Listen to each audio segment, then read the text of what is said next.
A brasileira de 26 anos, Juliana Marim, embarcou para uma viagem pela Ásia e infelizmente teve como destino final o Monte Rinjani na Indonésia. Hello people! Meu nome é Jéssica e no vídeo de hoje eu quero abordar o caso da Juliana Marins, falar sobre a linha do tempo, informações desencontradas entre o que saiu na imprensa brasileira e estrangeira, bem como dar minha visão de mulher, viajante e imigrante. A Juliana Marins tinha 26 anos, ela estudou publicidade na UFRJ. Ela é descrita pela família e amigos como uma menina meiga. Ela é descrita pela família e amigos como uma menina cheia de vida, com um sorriso contagiante, meiga e muito corajosa. Juliana também era dançarina e praticava polidense. Ela chegou a postar algumas de suas apresentações em suas redes sociais, o que gerou comentários absurdos pós o incidente, e eu vou abordar esse tema com um pouco mais de profundidade ao decorrer do vídeo. Mas já adiantando um pouco, eu nunca vou conseguir entender essa tara que as pessoas têm de simplesmente culpar as vítimas por elas simplesmente estarem vivendo suas vidas e usar coisas que já foram postadas em suas redes sociais pra, denegrir a imagem da vítima.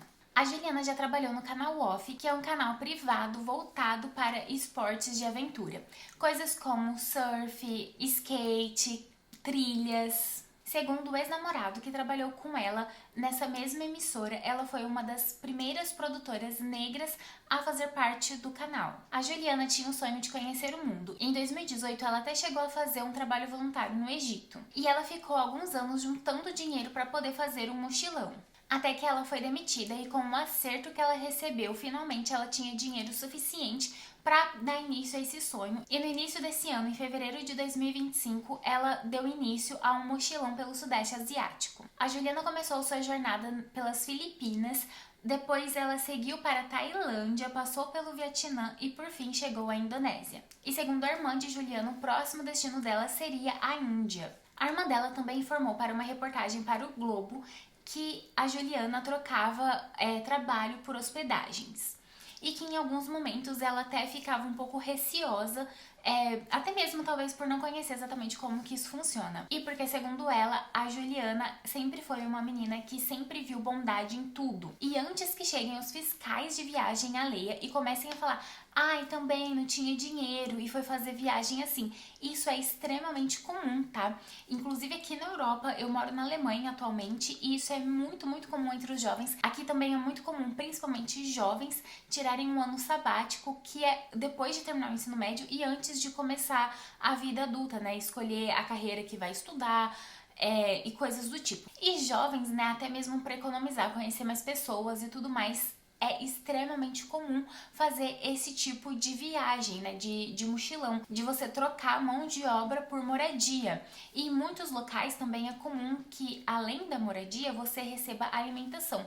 Às vezes uma vez por dia, às vezes duas vezes por dia, o que não significa que você não vai ter o seu próprio dinheiro para fazer, né, o turismo que você quer fazer, para as outras alimentações que você vai ter durante o dia e eventuais coisas que possam acontecer durante a sua viagem. E eu posso afirmar que fazer mochilão é o estilo de viagem mais econômica que existe. Eu já fiz mochilão sem trocar trabalho por hospedagem, ficando em hostel mesmo, que hostel nada mais é do que você dividir quarto de um hotel, por exemplo, né? Aí você tem um banheiro compartilhado, quarto compartilhado e tudo mais. Nesse primeiro mochilão que eu fiz na minha vida, que foi em 2019, eu fiquei 28 dias viajando pela Europa, eu gastei 650 euros. Ok, 2019 as coisas eram sim mais baratas do que são atualmente.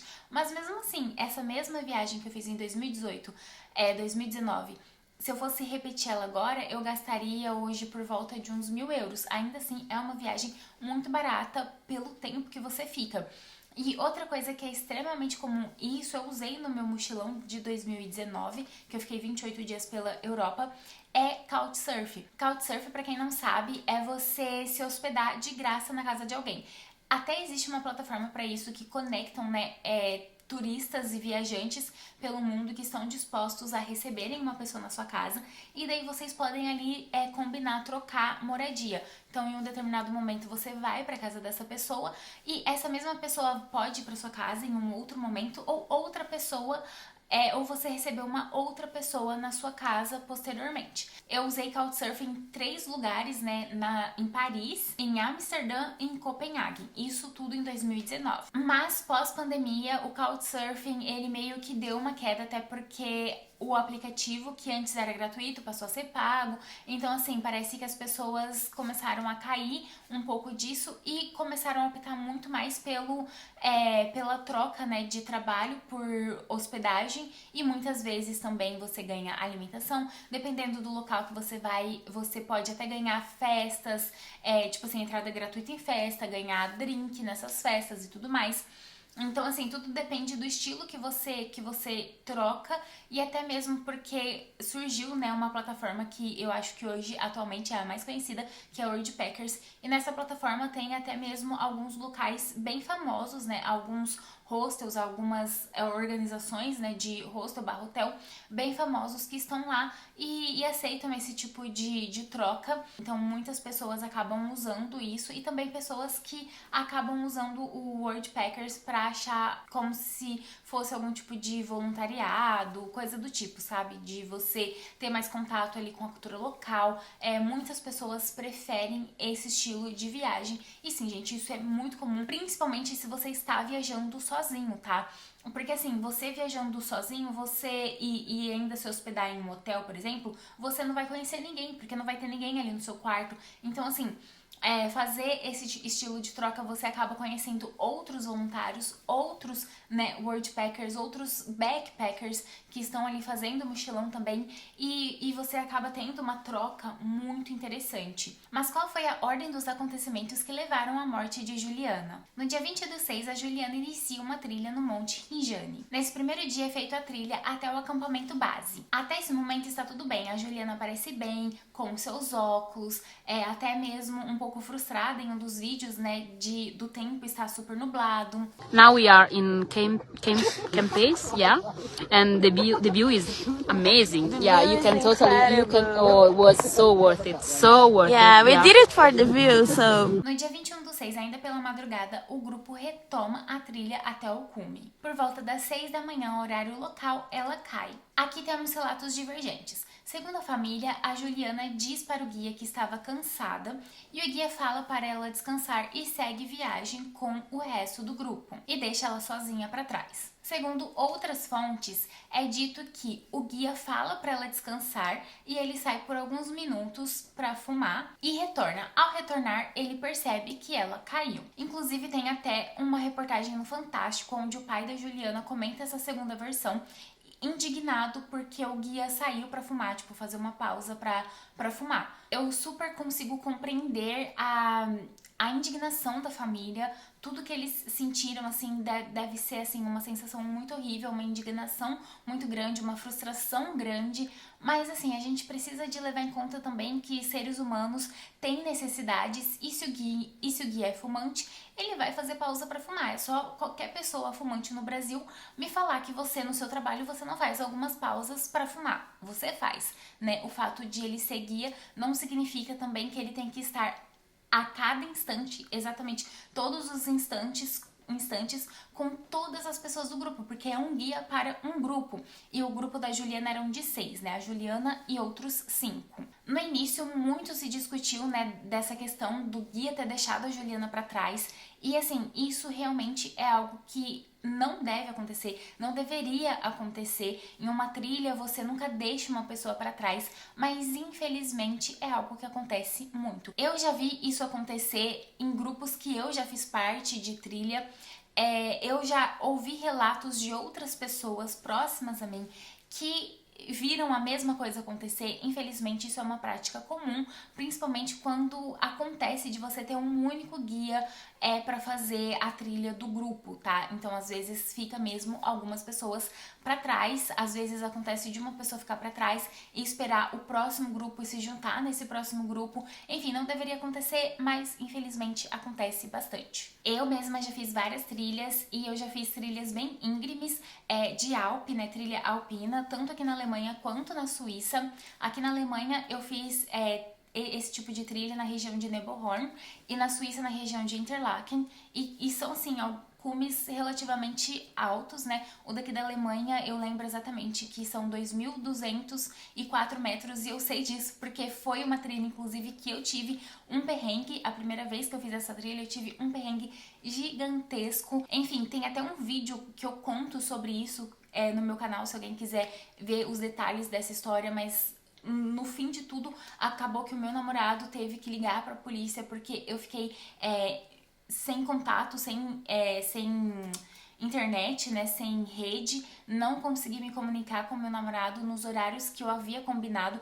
E aqui, ó, fica de dica pra qualquer mulher, não só mulher, qualquer pessoa que vai viajar sozinho, tenha sempre um contato ali de emergência, que você combine horários de dar aquele sinal de vida. Olha, eu tô vivo, tá tudo bem, tá tudo com os planos, enfim. E tenha talvez até mesmo algumas palavras ali pra poder indicar pra pessoa que você não tá bem, que você tá em perigo. Enfim, aconteceu que eu deixei de entrar em contato com meu namorado por 2 horários. Isso nunca aconteceu antes, porque eu combino esses horários com meu namorado desde da minha primeira viagem sozinha aqui na Europa. E, enfim, eu sempre segui isso direitinho, porque se você também é uma pessoa que combina e nunca avisa, nunca dá o sinal de vida, aí a pessoa não vai se preocupar quando de fato acontecer alguma coisa. Então você tem que combinar e ter a responsabilidade de fato informar o que tá acontecendo nos horários combinados. E isso é algo que eu sempre fiz, e como eu não dei, né, o sinal de vida nos últimos 2 horários, o meu namorado ligou pra polícia local. Ele tava em outra cidade, em outro estado, e ligou pra polícia local. E quando eu, de fato, cheguei no final da trilha, tinha uma viatura lá, meio que me esperando. Aí eles me encontraram, me informaram que meu namorado tinha me ligado. E, enfim, das trilhas que eu já fiz, normalmente, o que eu mais vejo acontecer geralmente tem 2 guias por grupo, né? Assim, se é um grupo muito grande, vão ter mais guias, mas no geral, o que eu normalmente vejo acontecer é terem 2 guias pro grupo. Então, um guia normalmente fica já lá no começo, liderando o caminho, e um guia fica bem pro final. Então, de repente, se alguém estiver muito cansado, ele fica ali esperando e coisa do tipo, né? Eu fiz, inclusive, uma pseudo-trilha, digamos assim, numa geleira na Islândia. E esse tour, assim, o caminho era bem curto, mas por ser gelo, eu até entendo que talvez seja algo mais perigoso, pode ter mais chance de acidente. Mas nesse tour em específico, tinham 3 guias com o grupo. E assim, tinha um guia que ele ficava meio que passando ali no meio, verificando se estava todo mundo bem. Um guia também, né, verificando se você colocou os EPIs da forma certa, porque você tem que colocar um negócio pra você andar no gelo, você não sai com o seu sapato, né? Aí ficavam lá no começo e um lá no final. Mas esse foi o único, na Islândia foi o único que eu fiz com 3 guias. E acontece que quanto mais estrutura, né, uma trilha fornece, mais cara ela vai ser. Principalmente se for uma que exige acesso com guia, né? Então, assim, quanto mais estrutura aquela agência tem, quanto mais coisas eles fornecem, se é mais de uma pessoa por grupo, tudo isso vai encarecendo o passeio. Então, talvez, né, pelas condições que tem a Indonésia, eu acredito que seja bem comum eles fazerem, sim, guias, tours só com um guia, além do que carrega, né? Porque eles estão em mais de uma pessoa, né? Porque tem as pessoas que eles chamam de porters, que eles vão carregando as coisas até o acampamento base, e tem um guia que vai mostrando o caminho até o cume, depois volta e tudo mais. Depois do caso da Juliana, apareceram inúmeros relatos de pessoas que fizeram a mesma trilha no Monte Rinjani que a Juliana fez. E eu selecionei aqui um vídeo de um brasileiro que conta a experiência dele e que conta que ele também ficou para trás. Eu subi o Monte Rinjani, o monte onde a Juliana perdeu a vida. E sabe qual é a verdade? Você tá vendo aqui? Eu tava sozinho.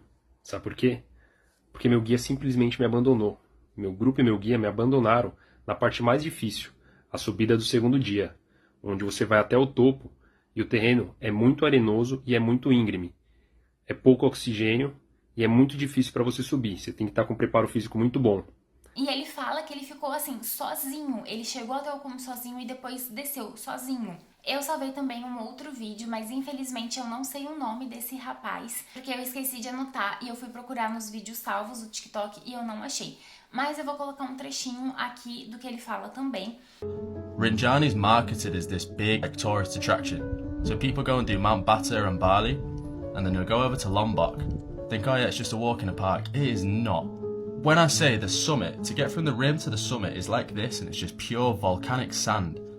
You take 2 steps up, 1, sometimes 3 steps back, and it's just like climbing and climbing and climbing. E ele também conta como foi a experiência dele, né? Ele mostra como a área, ela é bem escorregadia, a areia, você vai pisando e vai afundando o pé e todas essas coisas, né? Então, não é uma trilha fácil.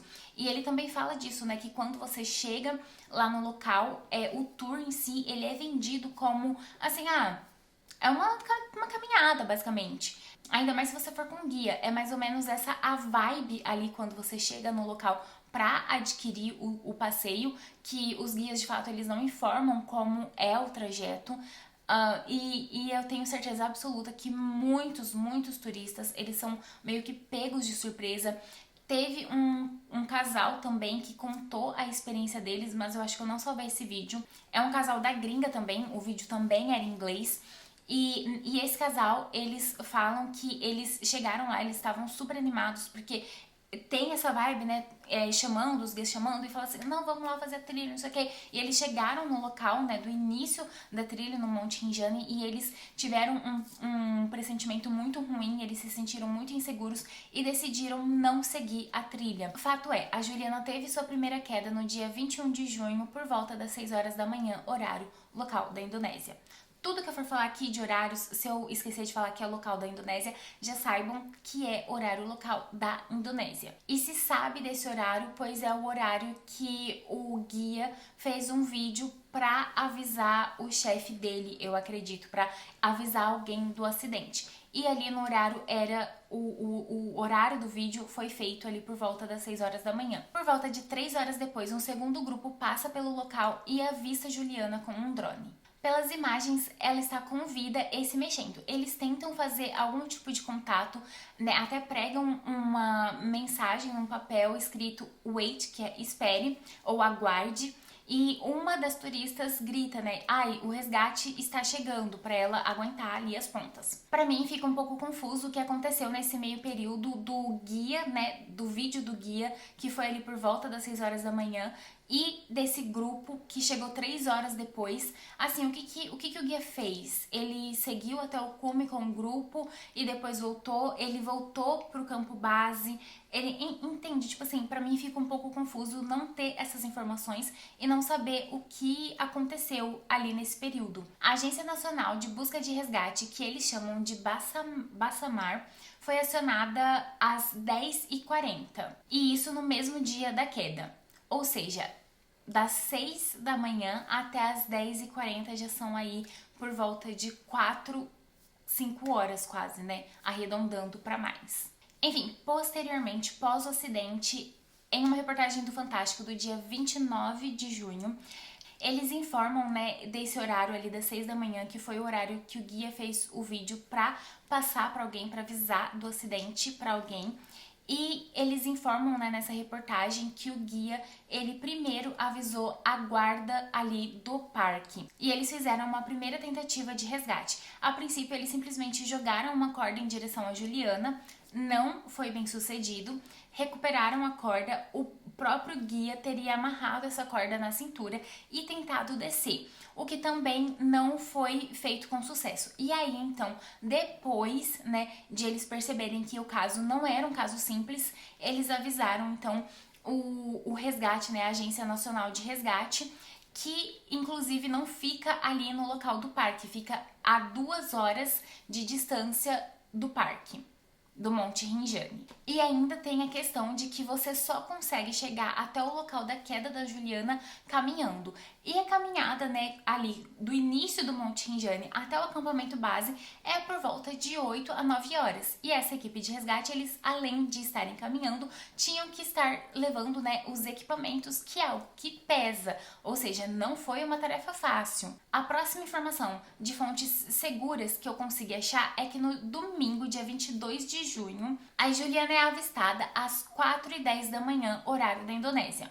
Porém, devido às condições climáticas, não foi possível resgatá-la. A partir daqui começa uma grande polêmica e eu acredito que esse fato que eu vou contar foi o que fez essa história toda pegar muita força na internet. A Embaixada Brasileira recebeu informações oficiais de que havia chegado o resgate até a Juliana. Não que ela tinha sido resgatada, mas que havia chegado até ela água, comida e casacos, né, agasalhos para ela conseguir sobreviver durante a noite. E essa informação foi repassada pela própria Embaixada Brasileira para a família da Juliana.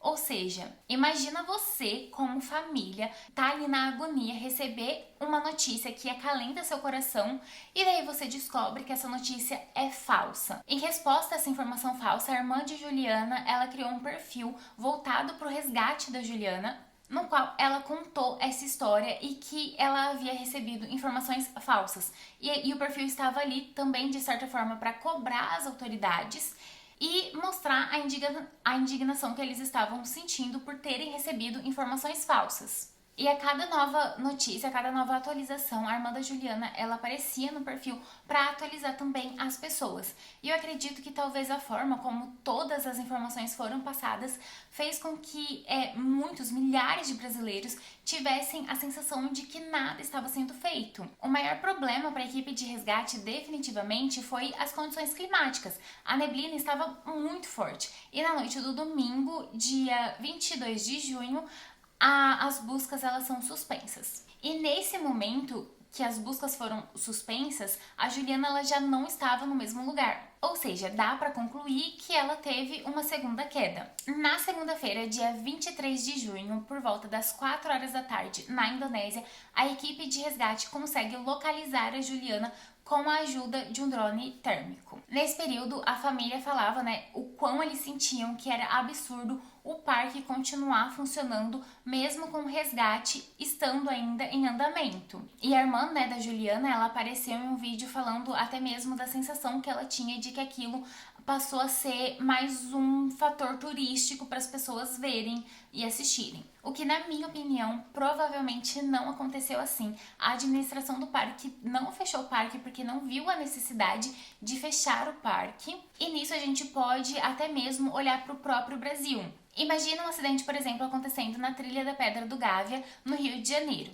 Provavelmente a equipe de resgate não iria fechar a Floresta da Tijuca inteira para fazer esse resgate. Eles iriam muito provavelmente restringir, dar acesso restrito ali no pedaço, né, que está sendo feito o resgate, mas não fechariam a floresta inteira. Entretanto, na terça-feira, dia 24 de junho, por volta das 5 horas da tarde, a administração do parque fecha as trilhas, o acesso das trilhas do Monte Rinjani para turistas. E nesse mesmo dia, às 19 horas, a Juliana é encontrada sem vida a 600 metros de distância da trilha original. A partir daí, muitos brasileiros passam a atribuir o resgate em si a uma única pessoa, que foi o Adam, um voluntário que ajudou no resgate, que foi até lá ajudar no resgate, e que foi ele a pessoa que chegou até o corpo de Juliana. E de forma bem errônea, muitos brasileiros passam a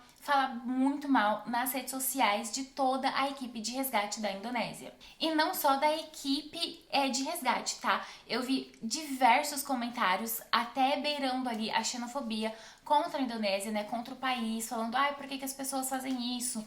Também vai nesses lugares. Coisas do tipo, assim, que são bem de mau gosto, tá? De serem comentadas. O Adam, ele participou de alguns podcasts falando sobre o caso e até mesmo ele deu uma breve entrevista pro programa do Fantástico. Eu assisti um dos primeiros podcasts que ele participou, tava todo em indonês, e eu coloquei lá a tradução automática no próprio YouTube. E vou comentar aqui alguns pontos do que eu entendi da entrevista. O Agan mora em Lombok, a ilha onde fica o Monte Rinjani, já há 10 anos. Ele decidiu morar nessa região após ter visitado o Monte Rinjani pela primeira vez e ele simplesmente se apaixonou, achou o lugar muito lindo, gostou tanto que posteriormente ele voltou definitivo para morar lá. Ele conta ainda, né, que ele fez a trilha já por diversas vezes, várias vezes, e meio que automaticamente, aos poucos, ele foi se envolvendo em ele começou a se envolver em alguns resgates de turistas, de acidentes que aconteciam com turistas ali no local.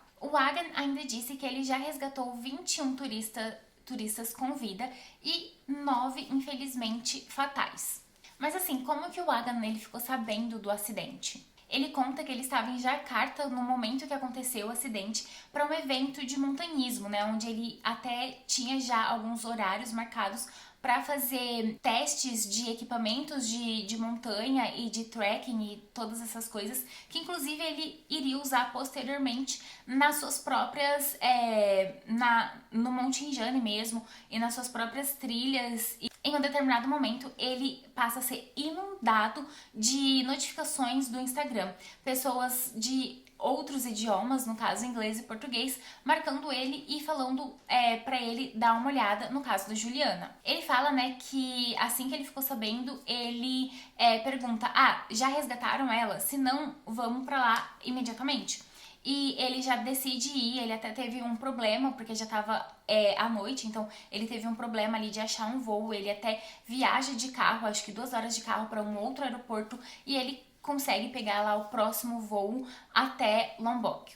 E ele informa que quando ele chegou lá em cima, os membros da equipe estavam simplesmente assim, exaustos. Ele conta ainda que uma das primeiras dificuldades foi de fato localizar a Juliana, porque tudo que a equipe de resgate tinha era aquelas imagens do drone. Só que os turistas que fizeram aquela imagem, eles não ficaram ali no local. Então, a equipe de resgate não tinha um local exato. Então, eles tiveram que fazer diversas ancoragens e desciam, né? Eles escolhiam ali um local aproximado que possivelmente poderia ser, faziam a ancoragem da corda, descia 400 metros, que era até mais profundo do que a Juliana tinha inicialmente caído, e procuravam. Se ela não estivesse ali, eles voltavam, faziam uma nova ancoragem e fazia todo esse processo várias vezes. Descia 400 metros e subiam.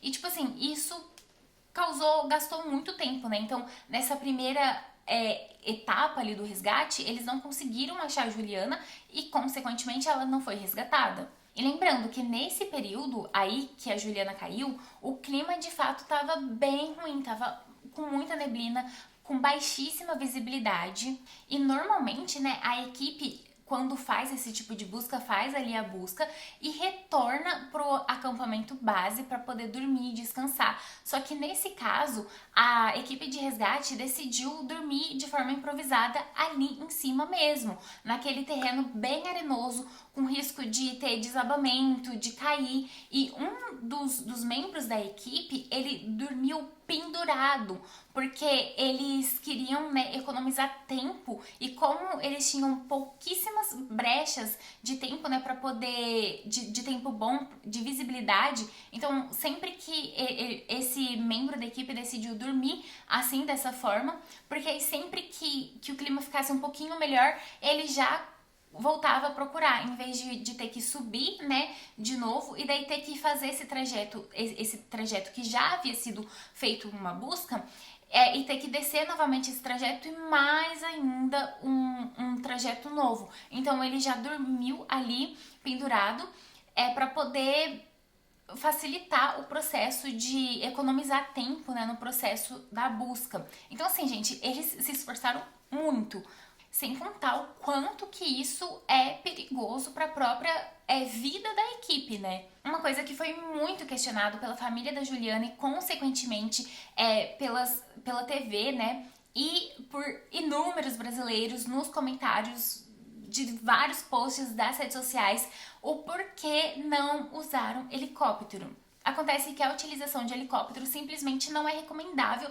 para esse tipo de local, de terreno, né? Junta o próprio terreno em si, que é muito arenoso, então quando um helicóptero vai chegando perto, aquela areia ela começa a se mexer muito, podia até mesmo talvez desestabilizar onde Juliana estivesse e ela cair mais por conta disso, machucar outras pessoas que ali estivessem com as pedras voando e tudo mais, além da altitude, né? E se o avião tivesse que pousar, por exemplo, não tem onde pousar, porque o avião não, o helicóptero. Imagina um helicóptero ali pesado, tendo que encostar naquela terra, ia afundar tudo e causar mais mortes, mais acidentes.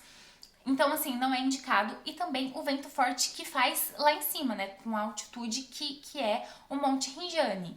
Nesse podcast que eu assisti, o Agan, ele fala também dessa questão de que vê tudo o que estavam falando, né? Do país, da Indonésia, da equipe de resgate, deixou ele, sim, chateado. E que isso, em vez de eles ficarem simplesmente apenas frustrados, eles decidiram tomar essas críticas, né? As falas, o hate que eles estavam levando nos comentários e vídeos também, pro lado de, nossa, vamos tomar isso como um incentivo a mais de fato achar a Juliana. Eles queriam muito achar a Juliana, até mesmo também para provar que eles são capazes, que eles estão sim trabalhando, que eles estavam fazendo tudo que eles podiam, inclusive colocando as próprias vidas em risco. E o Agan ainda conta que esse foi o resgate mais difícil que ele já ajudou. E no fim, né, a última parte, quando o corpo da Juliana foi localizado, foi o Agan que desceu até o corpo e ele decidiu dormir ali, até mesmo para que o corpo não escorregasse mais e já deixar preparado para que logo de manhã eles pudessem né, levar o corpo para cima. Assim que o corpo da Juliana foi resgatado, ele foi levado até Bali, a ilha vizinha de Lombok. E lá foi feita uma autópsia. A primeira autópsia, então, sai na quinta-feira, dia 26 de junho. Segundo a autópsia, né, ela teve múltiplas fraturas, lesões internas e teria morrido, então, cerca de 20 minutos após um trauma muito forte. A família, né, a irmã da Juliana, vem, né, até o perfil que ela criou do resgate da Juliana e ela demonstra mais uma vez indignação pela forma como essa notícia foi dada, pois o médico lá em Bali decidiu chamar uma conferência, né, uma press conference, para falar o resultado da autópsia, em vez de, antes de fazer essa conferência, ter informado a família. Não, a família meio que ficou sabendo ali junto com a imprensa. E depois, né, desse resultado de autópsia, muitas pessoas, muitos brasileiros falando, como assim ela morreu 20 minutos após a queda, sendo que ela foi vista 3 horas depois? Gente, vamos colocar um pouquinho a cabeça para pensar? Ela não teve apenas uma queda, né? Assim que ela caiu, a posição inicial dela era de aproximadamente 300 metros de distância. Se ela tivesse permanecido naquele local, talvez eles tivessem conseguido chegar a tempo. Bem talvez aqui, porque ninguém sabe o que poderia ter acontecido. Mas fato é, ela não permaneceu no mesmo local. Ela teve outra queda, no mínimo mais uma queda, que fez com que ela chegasse então ali a 600 metros de distância da trilha original. Então, provavelmente, na última queda que ela teve mais lesões e morreu cerca de 20 minutos após esses traumas que ela teve. No momento atual, o corpo da Juliana já chegou até o Brasil e já foi feita uma nova autópsia. A irmã da Juliana, né, informou que não sabe exatamente quando sai o resultado, mas a autópsia já foi feita. Uma forma de honrar a vida de Juliana foi que o Mirante da Praia Sossego fez uma homenagem e, pelo que eu entendi, também mudou o nome, ou vai mudar o nome, para Mirante Juliana Marins. A Juliana, né, ela era natural de Niterói e ela amava muito aquele lugar. E agora a gente chega no ponto no qual vamos analisar o perfil pessoal da Juliana, que foi, infelizmente, inundado de comentários horrorosos. Vários comentários do tipo: Ah, mas o que ela foi fazer lá? Inúmeros comentários culpabilizando a vítima, afirmando que ela não tinha experiência alguma com trilha. E assim, a gente não sabe se ela não tinha ou se ela tinha experiência, sabe? Não tem como saber. O fato é, no próprio perfil dela, ela já postou sim algumas coisas ali na natureza,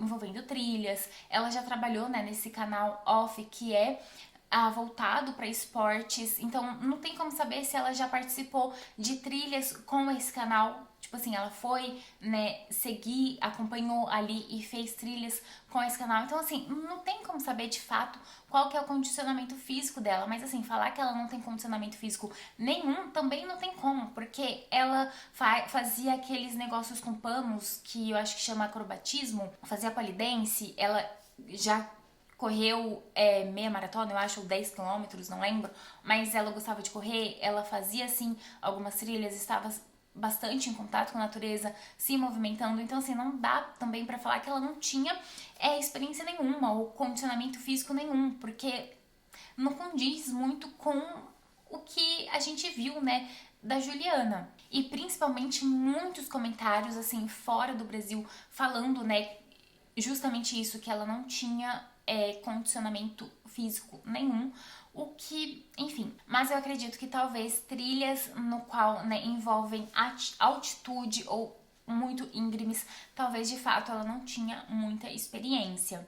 Mas esse tipo de comentário é algo que me incomoda demais, sabe? Porque não é culpa da vítima por ela ter escolhido viver, ter escolhido ter uma experiência diferente, entende?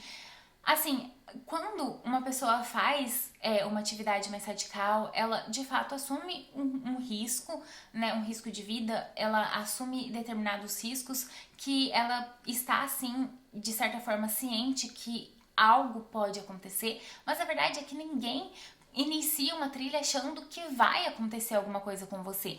E aí você tem um acidente e acaba, enfim, sendo fatal, né? Sendo uma tragédia. Não, eu não acredito que a forma seja culpar a vítima, mas assim, também os brasileiros, muitos brasileiros pesaram a mão ali na hora de também falar do país alheio, né? E aí vem uma outra parte que me incomoda demais, que é justamente usar coisas que a vítima fez no passado pra falar mal dela, pra difamar ela. Como, por exemplo, a Juliana, ela dançava polidense e ela postou nas suas redes sociais algumas imagens, né, alguns vídeos de suas performances. E, nossa, vários comentários de pessoas falando que ela era garota de programa, que ela era promíscua, que ela isso, que ela aquilo, que, nossa, viveu a vida assim também, queria o quê? Coisas desse tipo, sabe? É sempre pegando, principalmente se a vítima é mulher, principalmente se com quem aconteceu o acidente é uma mulher. Vão sempre pegar qualquer coisinha, às vezes, mesmo que, não é o caso da Juliana, ela dançava, mas mesmo que fosse uma pessoa que nunca tivesse dançado, só postou uma foto de biquíni, ai, as pessoas iriam achar assim também esse biquíni, sabe? Sempre iriam achar alguma coisa pra comentar, pra falar da vítima, pra difamar a vítima, pra colocar a mulher num lugar mais abaixo, e mesmo ela não estando aqui pra se defender, pra falar nada, porque ela já não tá mais entre nós. E, ai, isso me incomoda profundamente. E nesse ponto em específico eu me vejo muito no lugar da Juliana. A Juliana era uma menina de 26 anos, eu me mudei pra Alemanha com 24 anos, eu fiz meu primeiro mochilão com 24 anos. E antes de fazer meu primeiro mochilão, eu fiz o meu primeiro intercâmbio fora do país, que eu fui pros Estados Unidos, eu tinha 21 anos. Quer dizer, 21. Eu acho que eu já tinha completado 21. Ou eu completei 21 nos Estados Unidos, não lembro mais. Enfim, eu era novinha, sabe?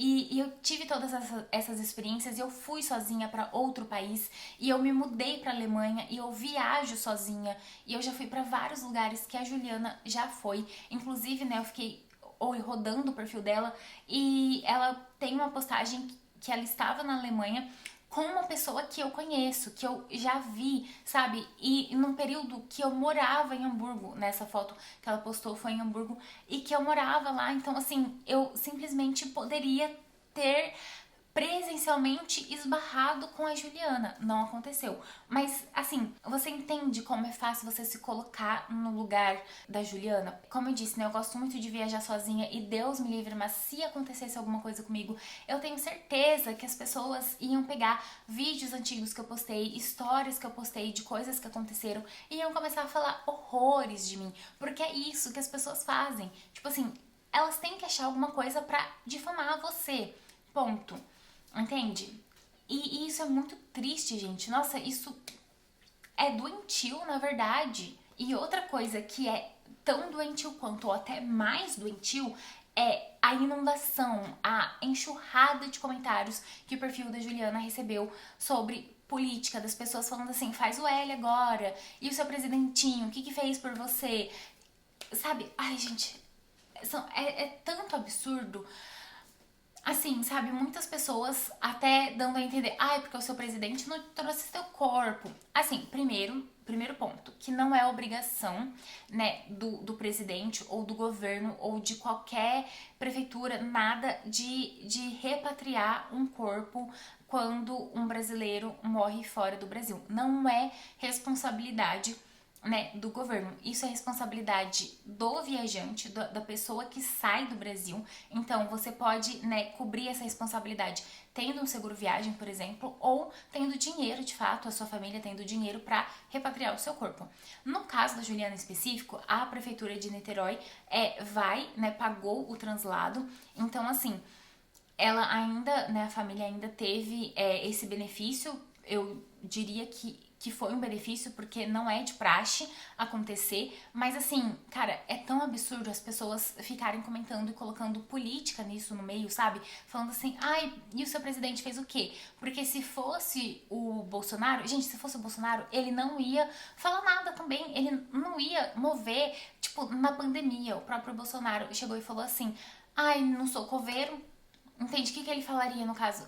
Mas assim, isso não é a questão. A questão não é essa, a questão é as pessoas ficarem comentando sobre política, falando assim, faz o L agora, porque você não falou isso? E agora, quem tá aí nessa situação é você, sabe, gente? Isso é tão doentio, isso é tão ridículo, é tão...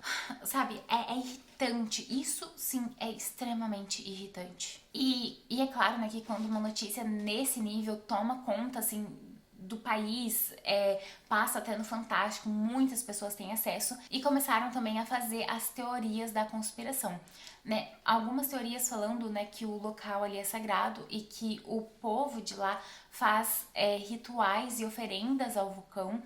E até vi em um vídeo do TikTok uma coisa horrorosa da pessoa tentando engajar, falando assim, eu sei a verdade, o que aconteceu, a Juliana foi ofertada. Cara, isso é de tão mau gosto, assim, tanto pra Juliana, quanto pra família da Juliana, quanto pra quem mora lá, sabe? Pros indonésios que moram lá, que, enfim, eu achei muito de mau gosto esse tipo de conteúdo. E eu vi alguns, mas um em específico que foi bem assim, pra quê? Assim, pra quê? Na moral, pra quê? Sem necessidade. E um detalhe que eu acredito ter sido muito doloroso, principalmente pro pai da Juliana, é que no momento em que a notícia foi dada de que o corpo da Juliana, que a Juliana ela foi encontrada sem vida, ele não tinha como receber essa notícia, ele estava a caminho da Indonésia, então ele estava no voo. E imagina você chegar em outro país e receber essa notícia sozinho, fisicamente sozinho, porque o restante da família ficou no Brasil. Então eu acredito que isso deve ter sido muito doloroso. Eu não consigo nem imaginar, sabe? A dor que é você estar se locomovendo, né? Indo para um outro país para tentar ter mais informações de perto sobre o resgate da sua filha, e assim que você pousa, você tem a notícia de que ela infelizmente não resistiu. Com certeza tiveram também várias outras coisas aí faladas, né, nas redes sociais e na TV, como por exemplo o caso do irlandês, que é o Paul Farrell, que ele conseguiu sobreviver, mas o caso dele foi completamente diferente. Ele, por exemplo, teve a sorte, digamos assim, de que a equipe de resgate já estava lá em cima, pois eles tinham feito um resgate de uma outra pessoa, então eles conseguiram chegar mais rápido até o local. E no caso dele, o clima tava aberto, tava sol, dava pra você ver, não tinha neblina. Então, assim, são situações diferentes. Outra situação diferente, né, no caso dele, é que ele caiu a 200 metros, se eu não me engano. E o local que ele caiu, ele até falou que meio que foi amortecido, porque tinha ali meio que uma grama, um negocinho assim, que ele conseguiu também se segurar e ele permaneceu, ele conseguiu permanecer no local até que o resgate chegasse, o que já não foi o caso da Juliana. Então, assim, são muitos fatores que de fato fez com que o caso da Juliana fosse fatal, infelizmente. E esse tipo de caso é algo que traz, né, que traz uma abertura pra gente discutir sobre o assunto. Inclusive, o governador da região, que é o Lulu Muhammad, gente, desculpa se eu estiver falando errado, que é da região Sonda Ocidental, a região onde fica o parque do Monte Rinjani, ele fez um vídeo admitindo que falta estrutura, sim, para tornar o parque mais seguro e que ele está, né, e se propõe a rever os procedimentos de resgate para os futuros resgates. Então, assim, esse tipo de acidente é algo que abre para muita discussão, como, por exemplo, a forma que o turismo nessa região é vendido. Eu acho que deve ser vendido com mais responsabilidade. Eu vi muitas pessoas comparando com o Monte Everest, mas, tipo assim, gente, não tem comparação, porque são outros mundos. O Monte Everest exige várias coisas de você. Exige que você comprove que você tem experiência, exige que você faça treinamento específico para o Monte Everest, para subir o Monte Everest. É muito bem divulgado, informado que a partir do acampamento base não vai vir resgate até você caso você tenha algum acidente. Sem contar também que no Monte Everest, no acampamento base, tem ali mais estruturas, inclusive com médicos e coisas do tipo, coisa que não acontece no Monte Rinjani. Então, as duas coisas são simplesmente não comparáveis. E eu acho que existe sim uma grandíssima aqui abertura para discutir exatamente como que as agências de turismo devem, né, vender esse tipo de turismo. Elas devem ser mais transparentes em relação à trilha, como que a trilha funciona, o que é lá, o que esperar do monte. Porque assim, eu acho que sim, cabe ao viajante, ao turista, pesquisar sobre o que ele vai fazer, não confiar apenas numa agência de viagem, eu acho que sim. Só que também não dá pra colocar tudo no colo do turista, sabe? No colo de quem tá ali viajando. E até mesmo porque muitas vezes, gente, quando você tá viajando, você acaba fazendo coisas que inicialmente você não ia fazer. Porque você tá lá, a vibe do local tá acontecendo, as pessoas estão indo, todo mundo falando assim, ah, não, vai, de boa, você dá conta, vai, faz. E aí você vai lá e faz, entende? Então, tipo assim, não dá pra colocar tudo na conta do turista. Eu acho que cabe sim colocar algum tipo de fiscalização a mais, talvez algum formulário pra saber sobre as condições da pessoa. E sim, cabe muito e muito às agências de turismo serem, como eu disse, transparentes em relação à trilha. Porque o que tá escrito no TikTok de gente dando relato, falando que não tinha informação nenhuma, que chegaram lá foi completamente do que foi publicado, do que foi advertised. Então, tipo assim, gente, é bem complicado, né? Eu acho que isso é algo que pode ser mudado e deve, não só pode, né? É algo que é possível. Eu falo na questão de poder, de ser possível, de ser fazível. Mas assim, além de ser possível ser feita essa mudança, eu acho que deve acontecer essa mudança. Até mesmo para que as pessoas tenham ali mais responsabilidade. Talvez também exigir algum tipo de certificação de guia, né, que os guias, que as pessoas que vão subir como guias, que elas tenham algum tipo ali de certificação.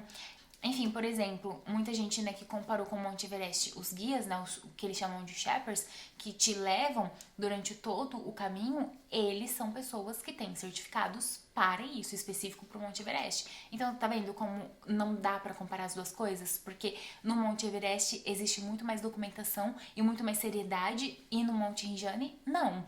Então, assim, não são coisas comparáveis e isso é coisa que dá pra melhorar. E eu acredito muito na questão que quando um local, né, um governo permite que algo seja usado como turismo, pra turismo, e você ganha dinheiro em cima disso, né, você tem, como é que fala, lucro em cima disso, você tem meio que o dever de tornar aquela atração a mais segura possível. Ninguém tá falando que você vai tornar o Monte Hinjani em algo que nunca mais aconteça acidente, porque isso é impossível, né? Por conta do acidente da Juliana, muita gente viu como é aquele local, que é sim um local muito perigoso, que existem riscos, mas esses riscos devem ser avisados, devem ser muito bem avisados, muito bem documentados. E, além de serem documentados, né, o que couber de medida para deixar o local mais seguro é cabível fazer, porque o local em si lucra com o turismo, com as pessoas indo lá fazer turismo.